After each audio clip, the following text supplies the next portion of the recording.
Oke, kita ketemu lagi. Hari ini kita bakal bahas sesuatu yang keren banget di dunia AI generatif. Namanya Rectified Flow. Coba bayangin, kita bisa bikin gambar super berkualitas, bukan dalam ratusan langkah, tapi cuma dalam satu langkah.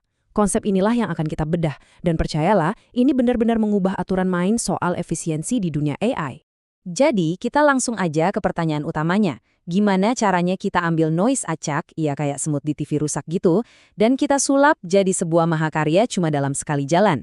Inilah yang sering disebut cawan suci dalam pemodelan generatif. Kecepatan kilat, tapi kualitasnya nggak dikompromikan sama sekali. Nah, untuk ngerti keajaiban ini, kita bakal mulai dari fondasinya dulu, yaitu masalah transportasi distribusi.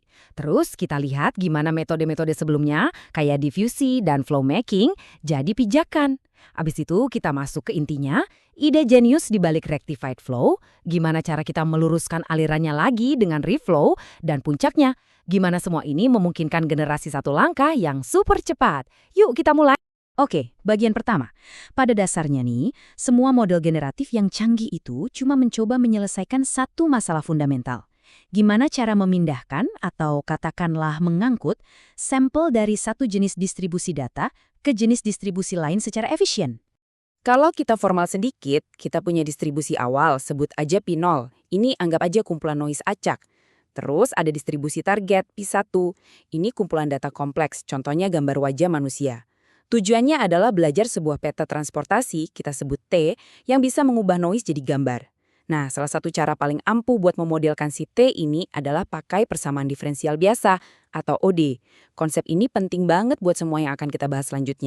Sekarang, sebelum kita loncat ke rectified flow, penting banget buat kita paham pemain-pemain yang udah ada sebelumnya. Ada dua metode populer yang mendominasi, model difusi dan flow matching. Biar kita benar-benar bisa menghargai inovasi rectified flow, kita perlu lihat dulu hubungan antara keduanya. Pertama, model difusi. Anda mungkin udah sering dengar ini. Idenya gini, kita ambil gambar yang jernih, terus kita rusak pelan-pelan dengan nambahin noise Gaussian sedikit demi sedikit. Tugas model AI-nya adalah belajar cara membalikkan proses perusakan ini. Jadi pas generasi, kita mulai dari noise total dan minta modelnya buat membersihkan noise itu selangkah demi selangkah sampai jadi gambar jernih lagi. Terus ada flow matching. Nah, pendekatannya lebih langsung. Bayangin aja ada garis lurus yang menghubungkan noise dan gambar asli. Model ini nggak ngerusak lalu perbaiki, tapi langsung belajar medan kecepatan atau flow-nya. Anggap aja ini kayak GPS yang ngasih tahu arah dan kecepatan yang pas di tiap titik di sepanjang jalan lurus itu, biar kita bisa sampai dari titik noise ke titik data. Dan disinilah ada penemuan yang penting banget. Ternyata, untuk kasus umum yang pakai noise Gaussian, diffusi dan flow matching itu pada dasarnya dua sisi dari koin yang sama. Prosesnya bisa dibikin identik. Bahkan metode sampling populer dari diffusi, yaitu DDIM, secara matematis itu sama aja dengan sampler Euler dari flow matching. Ini terobosan karena artinya kita bisa bebas campur aduk teknik terbaik dari kedua dunia ini. Walaupun kerangkanya setara, ada beda praktisnya nih, yaitu apa yang kita minta si neural network untuk prediksi. Di difusi, kita bisa minta dia prediksi noise-nya, itu namanya epsilon prediction, atau bisa juga kita minta dia prediksi langsung gambar bersihnya atau X prediction. Di sisi lain, flow matching secara alami memprediksi medan kecepatan U, yaitu selisih antara noise dan data. Pilihan ini, yang disebut reparametrisasi, ternyata bisa mempengaruhi stabilitas dan cara modelnya belajar. Dan sekarang kita masuk ke acara utamanya. Setelah kita paham latar belakangnya, kita siap buat lihat inovasi inti dari rectified flow. Anggap aja ini solusi elegan yang mengambil ide-ide terbaik dari yang sebelumnya, terus dibikin jadi jauh lebih simpel dan lebih powerful. Filosofi di balik rectified flow itu sederhana dan elegan banget.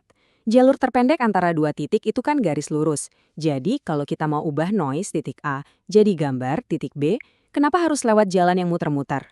Model-model sebelumnya itu sering banget belajar jalur yang melengkung dan gak efisien. Nah, rectified flow datang dengan pertanyaan radikal. Kenapa nggak kita paksa aja modelnya buat belajar jalur lurus yang paling efisien? Dan ini bukan cuma kebetulan atau efek samping loh, ini adalah pilihan desain yang disengaja. Seperti yang dibilang langsung sama para penelitinya di papernya, rectified flow itu secara eksplisit memilih ODE yang solusinya menghasilkan jalur lurus. Preferensi inilah yang jadi sumber kekuatannya. Tapi ada satu masalah besar. Interpolasi lurus yang sederhana itu sifatnya non-kausal. Maksudnya apa? Artinya untuk tahu kita harus kemana di tengah perjalanan, di waktu T kita harus udah tahu titik akhir tujuan kita si X1. Ini mustahil kan? Kayak kita mau nyetir dari Jakarta ke Bandung, tapi buat tahu harus belok di mana pas keluar tol Cikampek, kita harus udah bisa lihat gedung sate. Kan nggak bisa. Disinilah letak kejeniusan rectified flow. Untuk bikin prosesnya jadi kausal, dia pakai trik ini.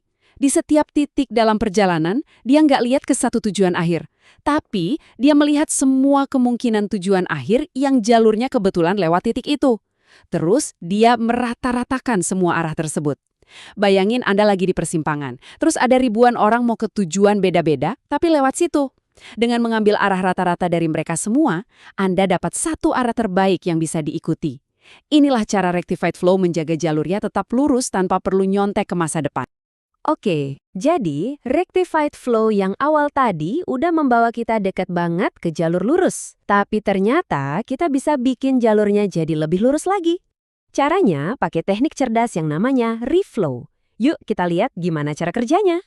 Jadi, pertanyaan berikutnya adalah, bahkan dengan trik rata-rata yang pintar tadi, jalur yang dihasilkan model pertama, kita sebut one rectified flow, itu masih ada sedikit kelengkungannya. Bisa nggak kita bikin lebih baik lagi? Jawabannya, bisa. Lewat sebuah proses yang sangat elegan. Prosedur reflow ini cerdas banget. Gini caranya. Pertama, kita latih model awal seperti biasa. Terus, kita pakai model ini buat menghasilkan pasangan data baru. Karena model ini udah belajar bikin jalur yang cenderung lurus, pasangan data yang dihasilkan itu jadi lebih lurus secara alami. Terakhir, kita latih model kedua di atas data yang lebih baik ini. Hasilnya, jalur yang jauh lebih lurus. Ini kayak proses bootstrapping. Kita pakai hasil dari satu model untuk melatih model berikutnya yang lebih baik. Nah, sekarang kita sampai ke hasil akhirnya. Buat apa sih semua teori ini?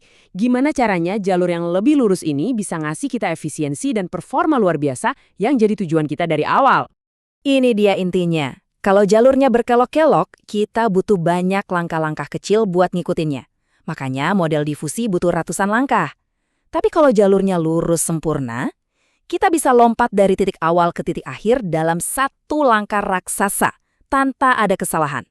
Jalur yang makin lurus, artinya makin sedikit langkah yang kita butuhkan. Ini yang secara drastis mempercepat prosesnya. Tentu, untuk dapat hasil terbaik, ada beberapa trik tambahannya. Mereka pakai distribusi time step bentuk U, jadi modelnya lebih fokus belajar di awal dan di akhir proses. Mereka juga pakai loss function LPEPS, yang menilai kualitas gambar mirip cara mata manusia melihat, bukan cuma per pixel. Dan yang paling efisien, mereka bisa mulai dari model difusi yang sudah ada. Ini semacam transfer learning yang hemat waktu training gila-gilaan. Dan ini buktinya. Dengan semua teknik tadi, model tool rectified flow bisa mencapai skor FID 3,07 di dataset GFAR10.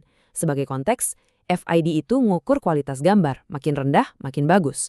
Turun dari skor 12 ke 3 itu lompatan yang besar banget. Ini menempatkan rectified flow di jajaran model state of the art, tapi dengan keunggulan bisa menghasilkan gambar hanya dalam beberapa langkah, bukan ribuan. Jadi, ini membawa kita ke kesimpulan yang bikin mikir. Selama ini, selalu ada pilihan. Mau cepat tapi kualitas biasa, atau kualitas bagus tapi lambat. Rectified flow ini seolah-olah menjanjikan yang terbaik dari keduanya. Kalau kita benar-benar bisa menyempurnakan generasi satu langkah yang berkualitas tinggi, ini bisa membuka pintu untuk aplikasi real-time yang sebelumnya cuma mimpi. Mulai dari video generatif sampai desain interaktif. Masa depan AI generatif kelihatannya bakal jauh lebih lurus dan jauh lebih cepat.